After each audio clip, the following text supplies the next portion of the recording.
Bonjour, je suis le frère Régis Gros-Perrin, assomptionniste à la communauté de Conflans-Sainte-Honorine, au bateau Gesserre.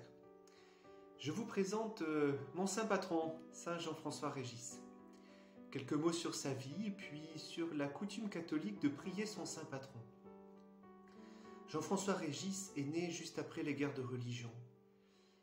Il devient jésuite, et alors qu'il souhaitait partir dans les missions lointaines, il voulait aller au Canada. Son supérieur lui dit « Votre Canada sera le Vivarais ». Le voilà donc nommé dans le sud-est du Massif central, des régions montagneuses, rurales, pauvres et profondément meurtries par les guerres de religion.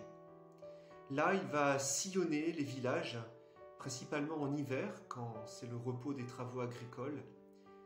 Il rencontre catholiques et protestants, c'est un homme de réconciliation, tout en étant un ferme défenseur de la foi catholique.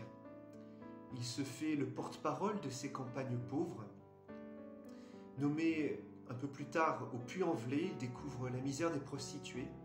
Avec des bienfaitrices, il organise pour elles un refuge. Il prend aussi fait et cause pour les dentelières du Puy et va obtenir pour elles un privilège commercial, une sorte d'appellation d'origine contrôlée, la fameuse dentelle du Puy.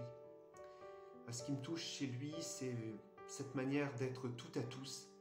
C'était vraiment un homme donné. Et je retrouve aussi dans sa manière d'être les grands accents que je veux vivre comme assomptionniste. Être un homme de communion, proposer sans découragement la foi catholique, être solidaire concrètement des pauvres. Alors pourquoi prier mon saint patron? Pour cela, commençons par le baptême. Lors d'un baptême, on confie le petit enfant au sein du ciel dans la prière de la litanie des saints. Et voilà donc cette réalité qui nous accompagne depuis ce jour. Nous sommes plongés dans un bain de prière, dans une grande communion d'amour et d'esprit, de si nombreux témoins avec le Christ. J'y trouve là un équilibre, je crois particulièrement important dans la société matérialiste où nous sommes, de nous rappeler cette réalité spirituelle dont notre vie chrétienne est tissée.